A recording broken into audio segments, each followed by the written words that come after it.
Quelques jours seulement après leur installation, les différents ministres conseillers du président de la République ont pris la mesure de la tâche à eux confiée par le chef de l'État.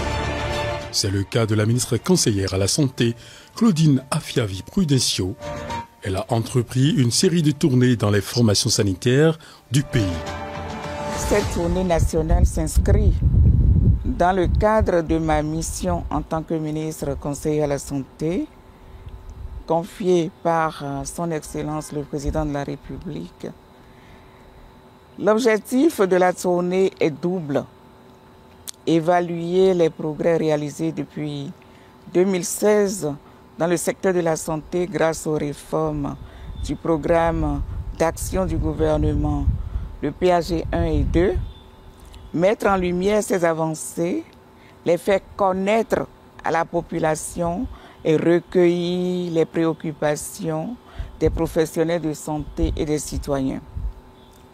L'idée est de montrer comment les réformes impactent concrètement la vie des Béninois et d'identifier les défis restants pour renforcer notre système de santé.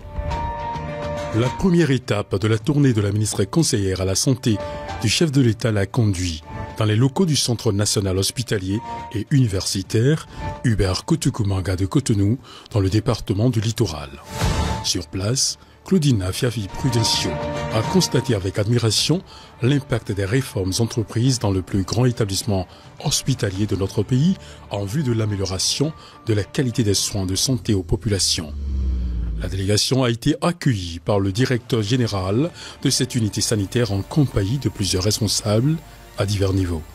À travers une communication, le premier responsable du CNHU HKM a exposé à la ministre conseillère et sa suite les nombreuses réformes mises en œuvre par le gouvernement du président Patrice Talon, de même que les lourds investissements opérés. Les responsables des différents services impactés par les réformes n'ont pas tari d'éloges pour apprécier les efforts engagés par le gouvernement en vue de l'amélioration du plateau technique. Donc ici, c'est la salle de contrôle. Et on a 2 écrans sur lesquels sont projetés tous les paramètres des patients. Donc au chevet de chaque patient, il y a un scope, un moniteur de surveillance qui prend la tension, les battements du cœur, le taux d'oxygène dans le sang. La baie vitrée permet d'avoir en vue tous les patients. Donc on les voit, mais on a aussi leurs paramètres sur écran. Et puis bon, l'équipe à la garde, tout le monde est ici et on voit les patients. Donc aux soins intensifs, on a 10 lits.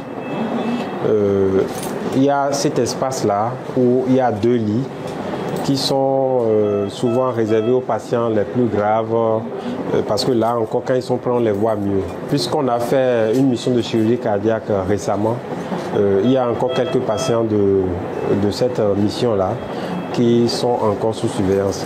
La chirurgie cardiaque, c'est le projet du gouvernement qui prend en charge gratuitement. Donc on a celle-là par exemple, elle a opéré du cœur, celui d'après il n'est pas dedans et il y a d'autres qui sont là. Donc voilà un peu la salle. L'intervention du gouvernement a permis vraiment d'augmenter la capacité de cette unité de soins intensifs et de pouvoir disposer de l'ensemble de ces moyens-là. Vous avez vu que ce sont des lits médicalisés, modulables, qui permettent véritablement une bonne prise en charge des patients dans des conditions vraiment. Ce qu'on peut retenir, c'est que la cardiologie a été impactée par 3 grands projets. Ces projets-là entrent dans le cadre du développement des pôles d'excellence en santé, gérés par le ministère de la Santé. Alors, le projet phare, c'est le projet de chirurgie cardiaque. Ce projet-là consiste à mettre en place au CNHU le dispositif qui permet de poser le diagnostic des problèmes cardiovasculaires et de les opérer.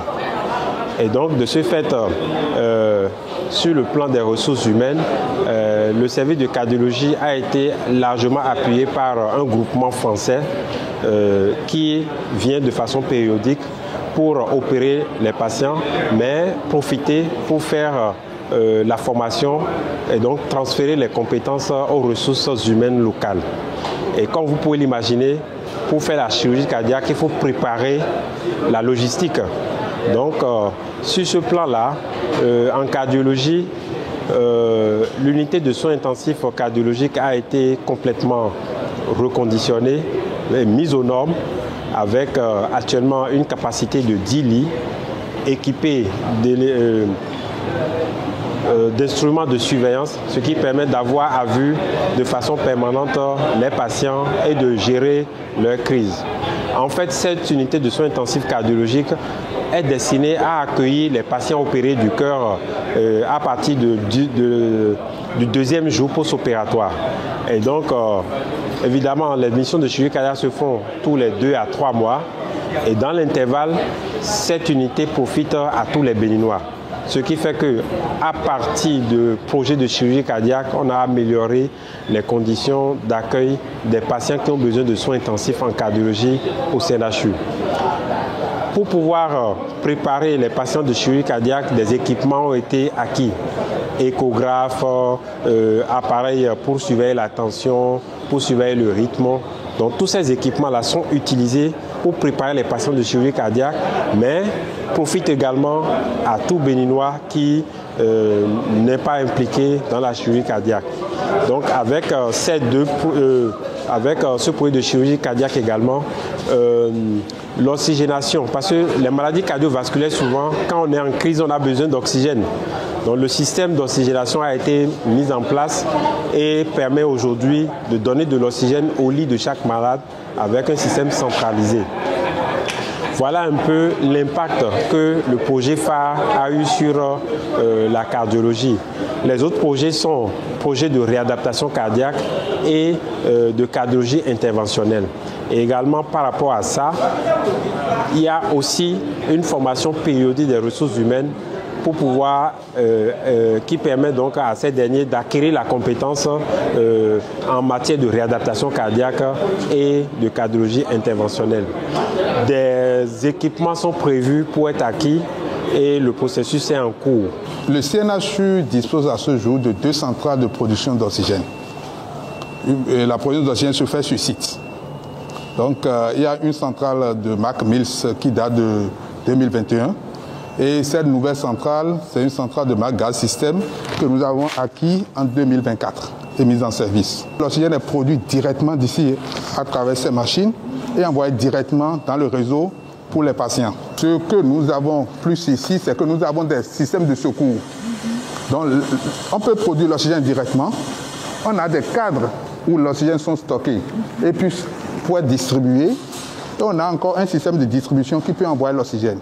Donc, au cas extrême où on a eu un souci sur l'appareil, on peut toujours envoyer l'oxygène. Et la machine nous permet aussi de stocker de l'oxygène dans les bouteilles. Donc, on peut produire et stocker et distribuer aussi dans les services. Donc, c'est un équipement de dernière génération qui a été mis en place. En fait, l'oxygène, quand c'est produit, il y a une canalisation de l'oxygène pour amener l'oxygène au lit des patients. Mais tous les services du CNHU ne disposent pas encore de cette canalisation-là. Donc il y a encore certains services qui sont sur les bouteilles.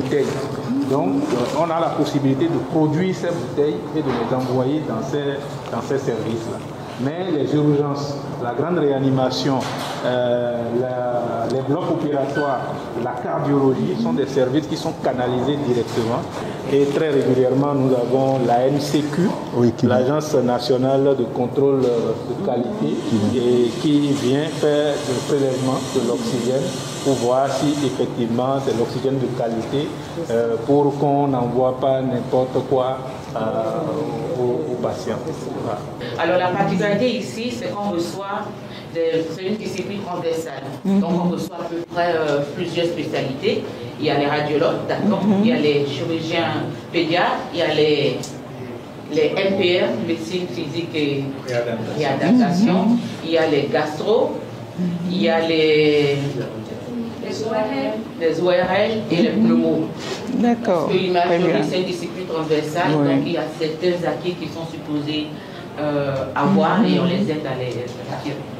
Alors là, je peux dire que la clinique universitaire d'imagerie médicale a été quand même l'enfant choyé du gouvernement parce qu'on est parti d'un plateau technique vraiment Opsonet a un plateau technique très évolué.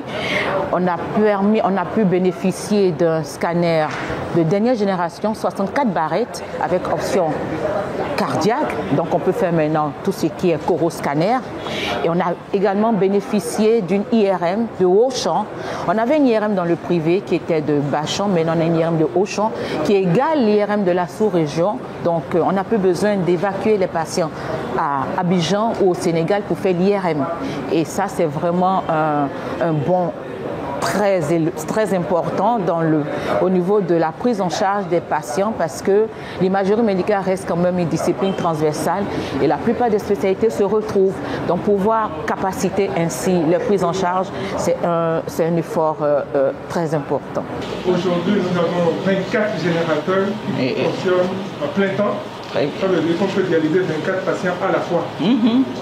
Sans compter que nous avons un pôle de 6 à 8 générateurs de réserve prêts à utiliser. Dès que nous avons une panne, on peut sortir un générateur et prendre et continuer. Très bien. Parce qu'on a une file active de un peu plus de 200 patients. Donc vous comprenez qu'on ne peut pas souffrir de les faire attendre, parce qu'après on ne pourra pas rattraper. Voilà. C'est une des nouvelles salles que le gouvernement, avec on va dire l'appui du CNHU, a réfectionné pour abriter les hémodialysés. Ça a permis une extension, augmentation de la capacité de la prise en charge des patients. Très bien. Vous voyez que encore mieux. Bonjour. Nous avons 2 salles comme ça, 5 machines à chaque fois. C'est bien. Qui fonctionnent à plein temps. Voilà. 4 séances par jour. C'est chose qu'on ne peut pas dire au droit parce que. Voilà.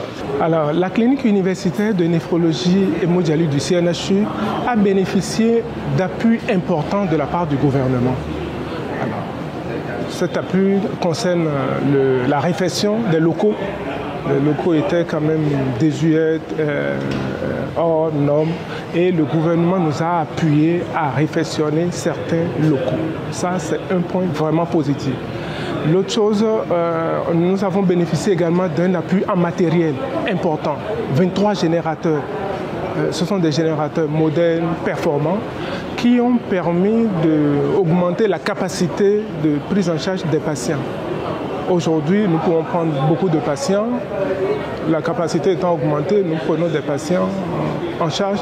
Et ça, de façon permanente, du lundi jusqu'à dimanche matin, non-stop. Ce qui est une avancée importante.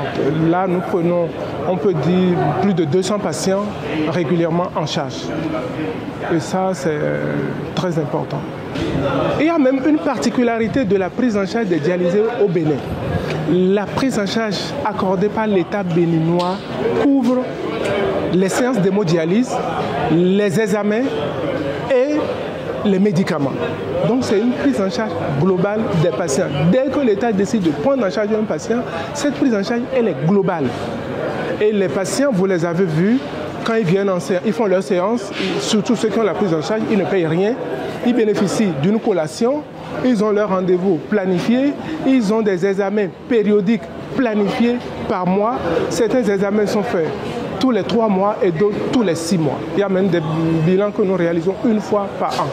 Donc, et tout ça gratuitement dans la prise en charge, quand elle est offerte. Sauf que cette prise en charge, le problème lié à cette prise en charge, elle n'est pas étendue à toutes les couches de la population. Et c'est là notre plaidoyer.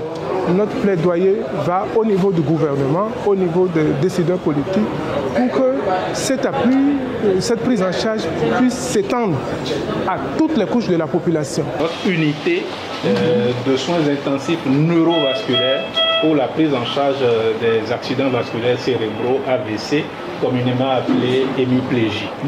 Et donc, vous voyez, c'est bien équipé, ça a été équipé par le gouvernement. Vous avez chaque lit avec son module de surveillance qui est là-bas. Et vous avez la possibilité encore ici, les praticiens ou le personnel professionnel est ici et peut surveiller ce qui se passe au niveau donc, de chaque patient. Et donc s'il y a quelque chose qui se passe, ils peuvent le constater directement ici et aller intervenir. Et là-bas, vous avez un écran qui permet de projeter tout ce qui est au niveau donc, de la salle. Le patient vient, on le débarrasse totalement de ses vêtements. Il a une chemise d'hôpital, le drap est changé, les patients sont nourris par le personnel donc, du CNHU. Et donc il n'y a pas vraiment d'intervention des parents, c'est une prise en charge intégrale, pas du point de vue financier, en tout cas du point de vue professionnel, pratique médicale. Ce sont les professionnels de santé qui prennent en charge à 100% les patients. On l'appelle souvent le quartier de chirurgie cardiaque. Et donc ça se passe comment habituellement? Il y a le bloc opératoire qui est là. Et donc actuellement, ils ont installé un patient. Le malade quitte là après l'intervention, reste ici 2 ou 3 jours. Ça dépend si son état s'améliore. On l'envoie en gradio. Donc on a 4 lits et chaque lit a un respirateur et tout ce qu'il faut pour s'occuper de lui. On a un appareil ici, on appelle le Celsiver. On recueille le sang et dès que le malade finit, il n'y a pas besoin de le transfuser autrement. On le reprend son sang, on le lui remet. Voilà. Et les autres appareils sont là. Pour endormir, l'appareil d'anesthésie, il y a un défibrillateur, c'est-à-dire éventuellement s'il faut relancer le cœur. La ministre conseillère et la délégation qui l'a accompagnée ont pu noter une grande avancée au niveau du Centre national hospitalier et universitaire Hubert Kutukumaga de Cotonou et se félicite du travail abattu par le gouvernement. Après avoir pris congé des responsables du CNHU HKM, Claudine Prudencio s'est rendue à Tobin, toujours dans le département du Littoral. Ici, un site est en aménagement pour accueillir un grand centre hospitalier universitaire de la mère et de l'enfant. Ceci témoigne du souci constant du gouvernement d'améliorer les conditions de vie des populations. En matière de développement de la médecine hospitalière et pour offrir des soins de qualité aux populations, surtout dans le Grand Nokoué, cet espace est prévu pour abriter 2 hôpitaux, un hôpital général et puis comme la thématique du couple mère-enfant tient énormément au gouvernement, il y aura également un hôpital de la mère et de l'enfant. Voilà. Les plans, les études architecturales sont presque finies, je crois. Les techniciens vont décrire ce qui est prévu et très bientôt les travaux vont commencer. C'est un domaine de 15 hectares à partir d'ici vers là-bas. La voie bitumée là, c'est ça ici au fait. Et donc notre hôpital prend naissance à partir de là juste là-bas. Dans le département de l'Atlantique au 2e jour de sa tournée, la ministre conseillère à la Santé a visité plusieurs formations sanitaires dans les communes d'Abomey-Calavi, Tofos et Alada. L'objectif n'a pas varié, constater les efforts consentis par le gouvernement dans le domaine de la santé des populations en vue de l'amélioration des offres de services. La première descente a eu lieu au centre hospitalier universitaire de zone d'Abomey-Calavi, Soava. Sur place, la délégation a été accueillie par les responsables du centre. Un tour dans les différents services a permis au ministre de se rendre compte des efforts fournis par le gouvernement dans le but d'améliorer les prestations aux populations. Vous êtes ici dans les locaux de l'unité de réanimation, du service d'anesthésie-réanimation du centre hospitalier universitaire de zone d'Abomey-Calavi, Soava. C'est la première salle d'hospitalisation. Tel que c'est fait, c'est apprêté pour tout malade qui va venir. On pourra le prendre en charge en même temps. Le respirateur, l'oxygène, le concentrateur, le moniteur, tout est placé pour le prendre directement en charge. Ici, c'est la salle out-seconde. Les bébés qui sont venus d'ailleurs, nous ne faisons pas le mélange, on les isole pour éviter la contamination. Donc ici, c'est la salle out-seconde. Ceux qui sont venus d'ailleurs, les référés. Elle est en train de prendre la veine pour un bout de chou, c'est un prématuré. On peut lui faire les soins. Donc, l'aide aussi en train d'alimenter le nouveau-né. En termes de trucs là, d'infrastructure, vous avez vu juste derrière la Néo un bâtiment à l'entrée de l'hôpital, un bâtiment en finition, en cours de finition. Ça, c'est visible. Hein?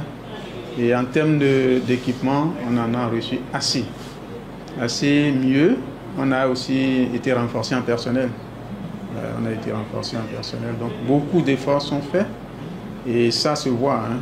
Il y a des échographes, nous avons des moniteurs, nous avons l'écho-doppler. En fait, Calavi ne faisait pas avant. Donc aujourd'hui, on prend en charge très facilement avec les problèmes de cœur, parce que ça devient en fait des problèmes de plus en plus courants. Donc nous avons également un mammographe qui permet de faire la radiographie des seins. Et le plus frappant, c'est bien le CTE là où nous avons quitté. Vous voyez ça, notre réanimation a 2 ans. Et c'est le gouvernement qui a fait que nous avons eu vraiment cette réanimation. Et nous le gardons jalousement. Et ça, comme l'a dit le CTMH, quand il y a des catastrophes, des épidémies, tout se joue là aussi. Donc on arrive vraiment à prendre en charge. Je me dis, s'il n'y avait vraiment pas ça, comment on pourrait gérer ces genres de situations? Les efforts sont faits, énormément faits, mais bon, aujourd'hui, avec l'évolution de la démographie, nos centres sont un peu dépassés. Et je crois qu'à ce niveau, tout un programme est mis en place et les centres doivent être reconstruits, d'après ce qu'on nous a dit. Donc si on arrive à avoir ça, je pense que véritablement on pourra offrir les soins de qualité à nos communautés.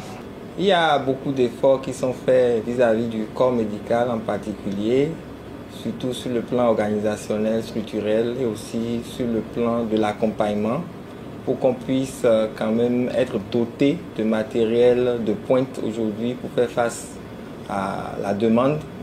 Je dirais par le passé, on n'avait pas aussi la possibilité de décider des choix réels en matière d'équipement, mais avec les possibilités qui nous sont offertes aujourd'hui, nous arrivons à exprimer nos demandes et à les voir être accompagnés par l'administration, donc par le gouvernement, pour qu'il y ait des acquisitions.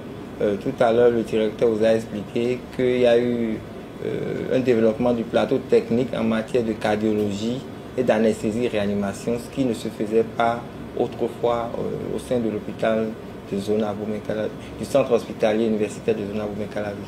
Donc ce sont des innovations qui sont à saluer et nous en demandons toujours beaucoup plus. Pourquoi pas? Et vous savez, nous sommes à côté du chic.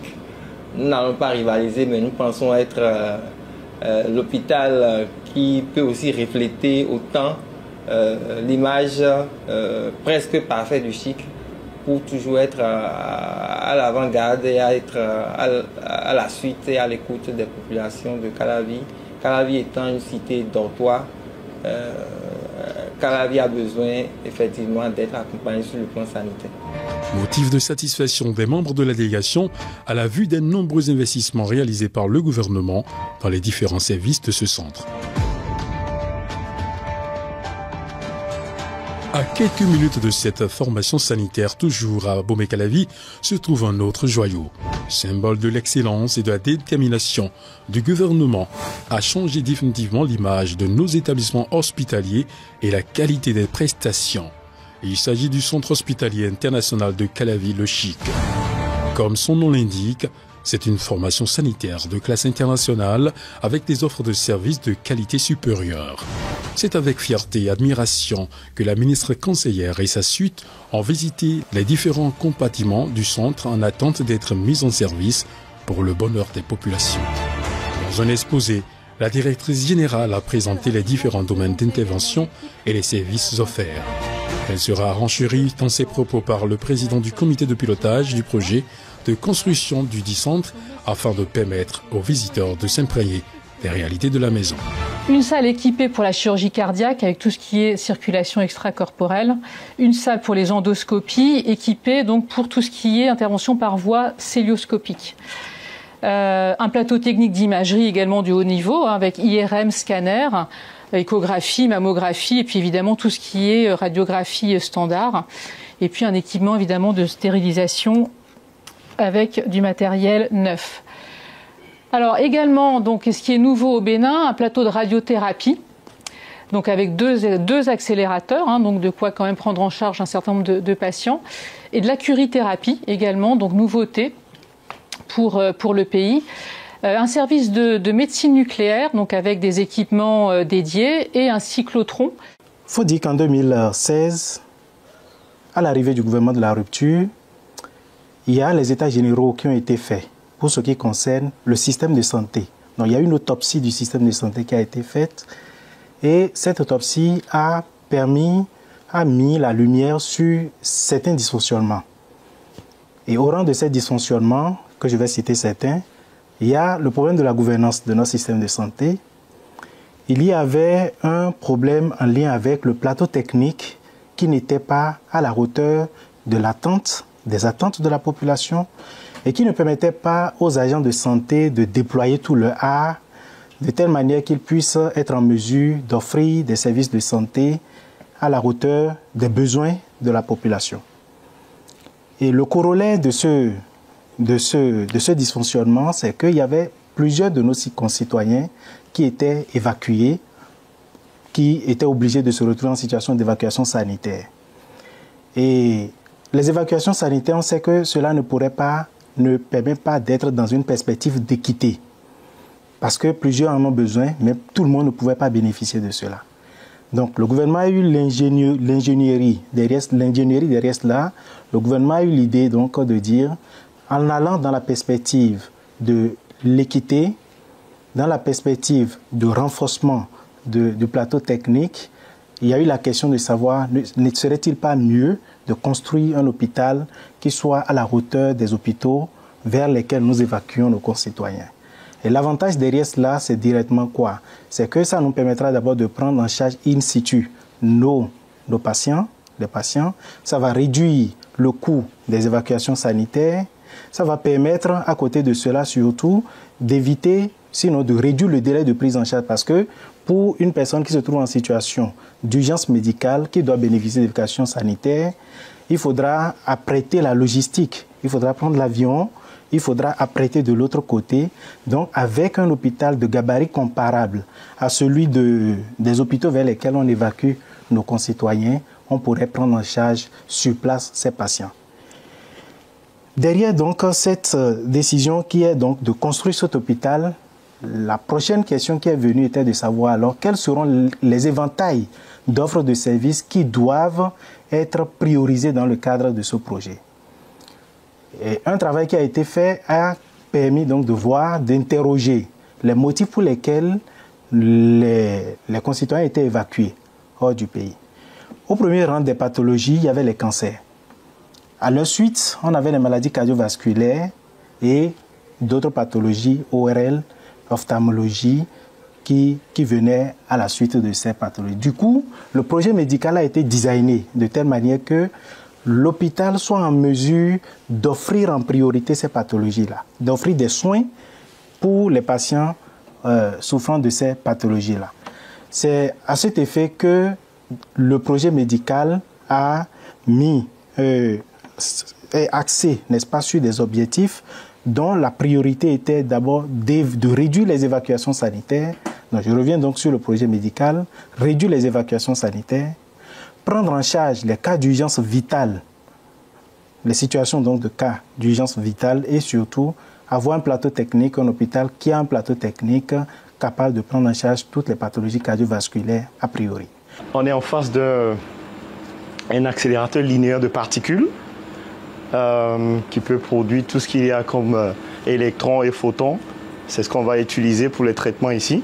On va faire le traitement de presque tout genre de cancer, excepté le cancer de sang et le traitement de tout le corps. On va utiliser la dernière technique connue dans le monde actuellement. Notre machine est capable de faire tout ce qu'il y a comme dernière technique.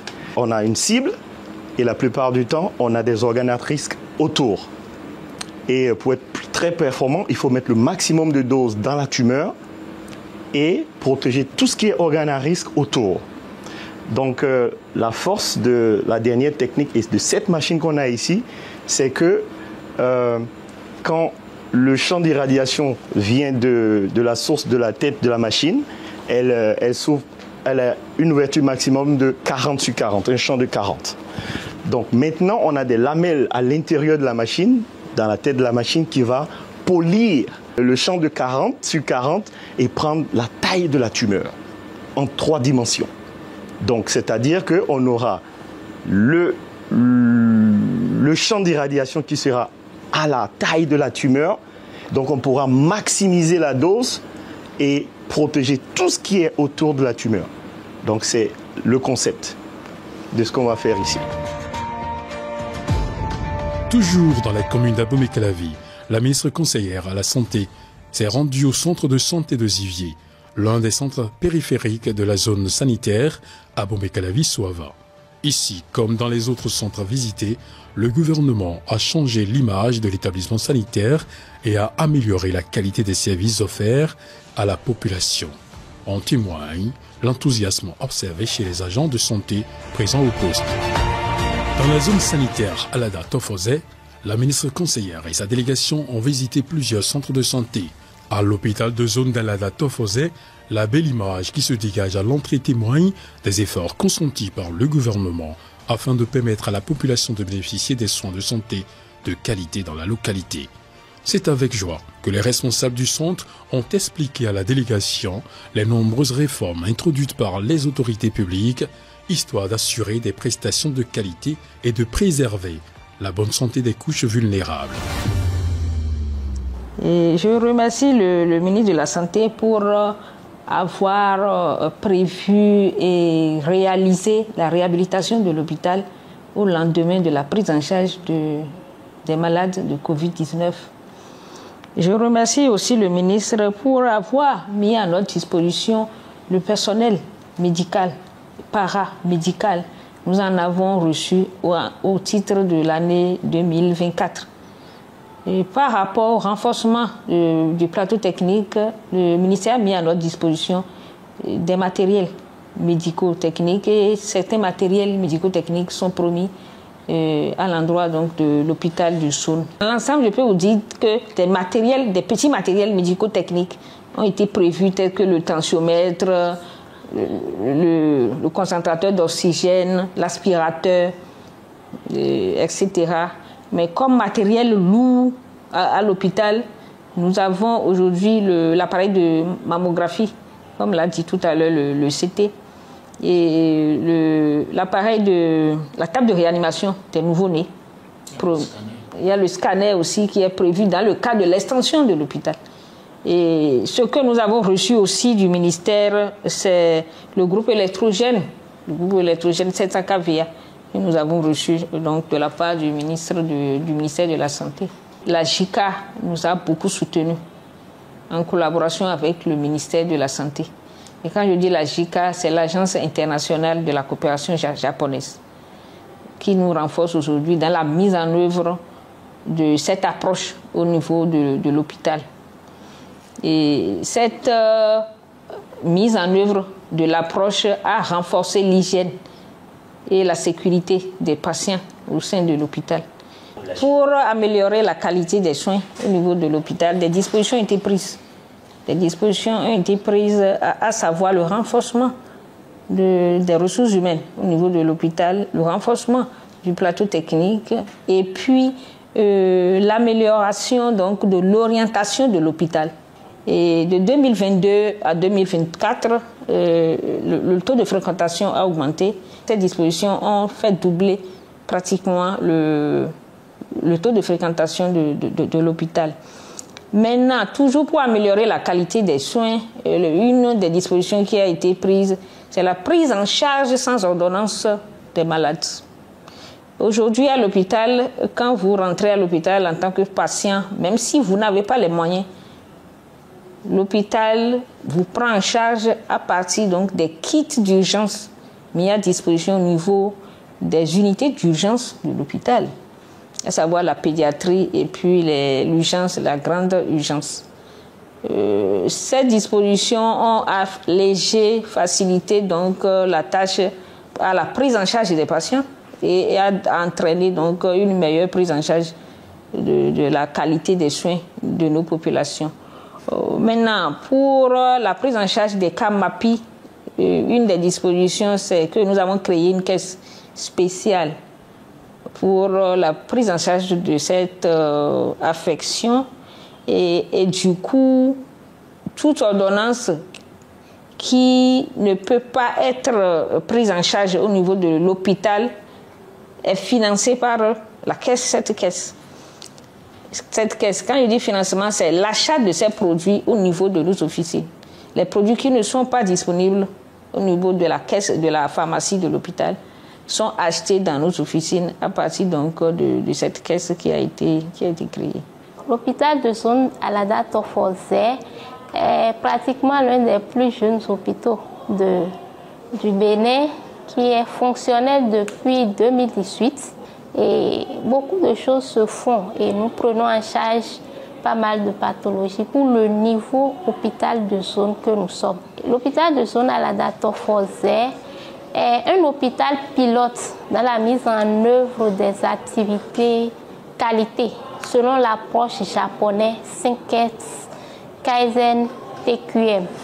Et aujourd'hui, l'hôpital de zone Alada est quand même le pionnier sur le plan national. Et dans la sous-région, je dirais dans la sous-région, puisque déjà cette année, il y aura une visite dans le cadre d'un projet régional au Bénin à cause de ce qui se fait à l'hôpital de zone Alada Tofozé. Autre lieu visité par le ministre conseillère, le centre de santé de Koussi. Cette formation sanitaire n'est pas restée en marge des réformes opérées. Elle a également bénéficié de l'appui du gouvernement afin d'améliorer la qualité des services. En plus des investissements colossaux réalisés dans la mise à niveau qualitative du plateau technique, la délégation a pu également constater l'effort constant des autorités compétentes dans le recrutement qualitatif et la formation du personnel soignant. Il faut reconnaître que nous avons un parc ambulancier qui a été renforcé. Actuellement, nous avons dans la zone sanitaire Alada Tofozé, nous avons reçu 7 nouvelles ambulances pour cette zone sanitaire. Et cela nous a permis de rapprocher ces ambulances aux patients. Et dès que nous voulons référer un cas, on ne fait plus donc des centaines de kilomètres avant de chercher le patient et l'amener à l'hôpital de zone. Ça, c'est vraiment un effort louable. Il faut aussi reconnaître qu'il y a eu de recrutement en personnel. La commune d'Alada, nous avons eu 3 médecins. Il y a le projet Combler les écarts qui nous a permis donc d'avoir du personnel au niveau donc de nos communes. Il y a eu une sage-femme et 2 infirmiers au niveau donc de la commune d'Alada. Et au niveau de cette commune de Tofo, nous avons eu 2 sages-femmes, un infirmier. Et au niveau de la commune de Zé, nous avons eu au total, nous avons eu comme dotation en matériel informatique. Dans la commune de Zé, nous en avons reçu jusqu'à 10. Dans la commune de Tofo, nous en avons reçu jusqu'à 14. Et dans la commune d'Alada, nous avons reçu au total 17 matériels informatiques. Et en dehors de cela, il y a la réfection du bloc du dispensaire du centre de santé d'Atogon, la réfection du bloc de la maternité du centre de santé à Gbanou, la réfection de la maternité, laboratoire et logement au centre de santé de Sékou. Il y a la construction et réfection de la maternité, du logement infirmier et d'une paillote de vaccination au centre de santé à Gand. La réfection de la maternité, du logement de la sage-femme du centre de santé de Damé.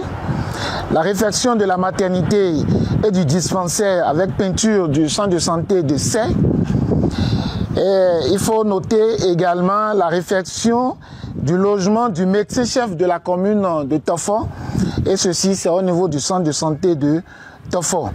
L'extension de la maternité du centre de santé de Séhoué qui est actuellement en cours.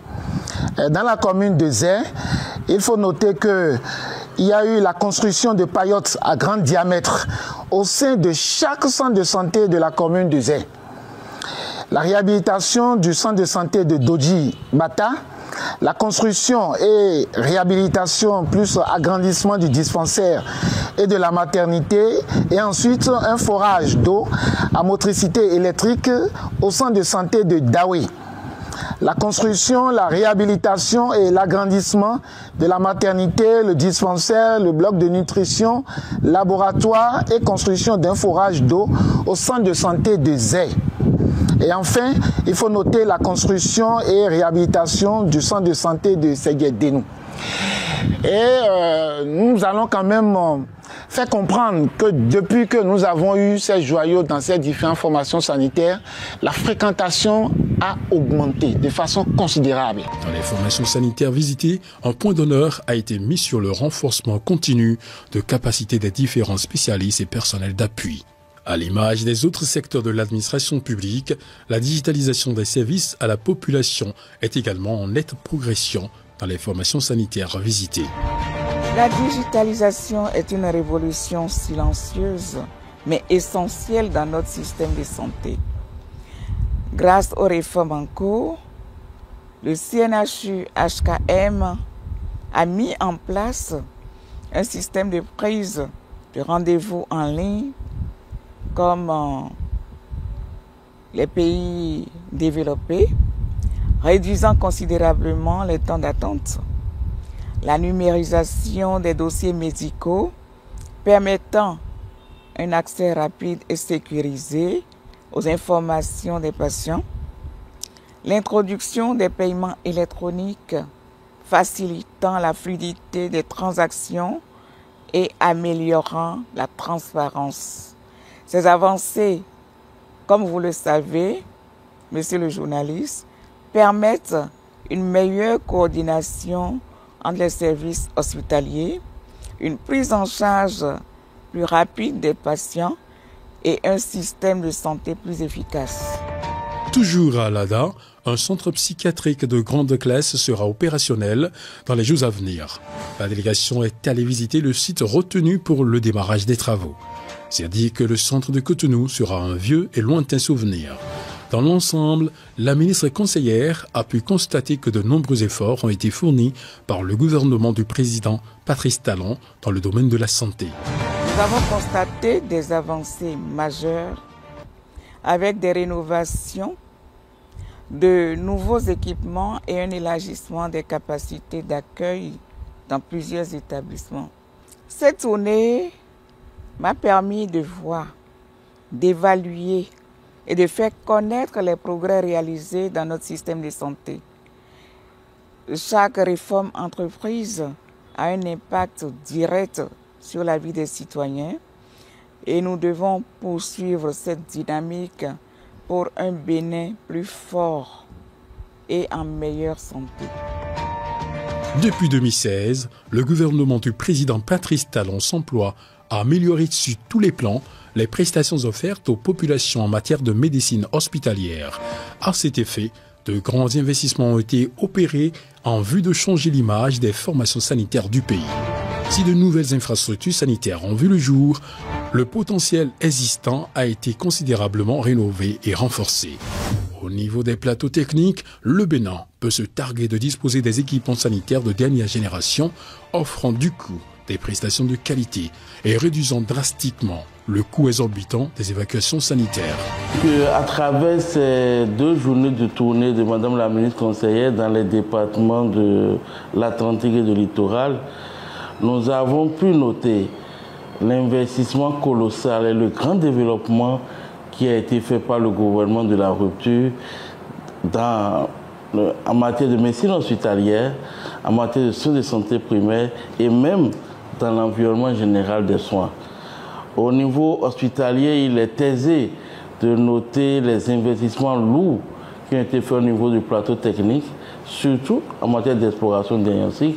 Et quand on parle d'exploration diagnostique, on parle de tout ce qui est imagerie, l'acquisition des scanners, des IRM de grande capacité, des équipements de radiologie et également d'échographie, et également le développement des laboratoires pour répondre aux demandes des populations. Et les résultats sont remarquables grâce aux investissements dans les équipements et à la formation des spécialistes.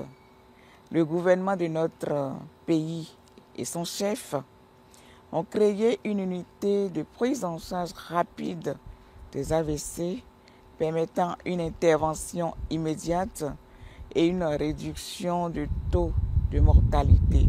Le gouvernement organise des campagnes gratuites de chirurgie cardiaque, sauvant plusieurs centaines de patients atteints de pathologies complexes. Renforcer la capacité d'accueil des unités de soins intensifs et de réanimation avec du matériel moderne. Il y a la spécialisation des services qui est un levier essentiel pour améliorer la qualité des soins. Je voudrais adresser un message de gratitude et de mobilisation aux professionnels de santé. Je tiens à saluer leur dévotion et leur engagement quotidien. Sans eux, les réformes ne pourraient pas se concrétiser. Aux citoyens béninois,